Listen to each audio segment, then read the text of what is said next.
வந்திருக்கு. திறமையற்ற முதலமைச்சர், நிர்வாக திறமை இல்லாத ஒரு முதலமைச்சர், பொம்மை முதலமைச்சர்.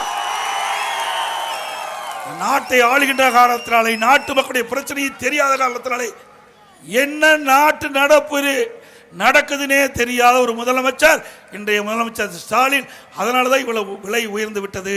அண்ணா திமுக ஆட்சி இருக்கின்ற போது பல்வேறு சோதனையான நேரத்தில் கூட விலைவாசி உயரல.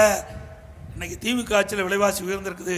கொரோனா காலம், வருமானம் கிடையாது அரசாங்கத்துக்கு, கடையெல்லாம் மூடி கிடந்தது, ஜிஎஸ்டி வருமானம் இல்ல, தொழிற்சாலை மூடி இருந்தது, வருமானம் இல்ல, பெட்ரோல் பேங்க் எல்லாம் மூடி இருந்தது, பெட்ரோல் பங்க் பூரா மூடி இருந்தது, அங்கே வருமானம் இல்ல, வாட் வரியில கிடையாது, பத்திரப்பதிவு நடக்கல, வருமானம் கிடையாது, ரோட் டாக்ஸ் கிடையாது, கலால் வரி 11 மாசம் பிராந்தி கடையெல்லாம் மூடியாச்சு, எங்கேயும் திறக்கல, வருமானம் இல்ல.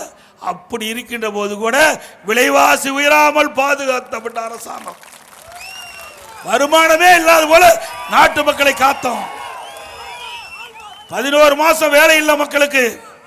ஆக அப்படிப்பட்ட துன்பமான நேரத்தில் கூட மக்கள் பாதிக்கப்படாத கூட என்பதற்காக ஓராண்டு ரேஷன்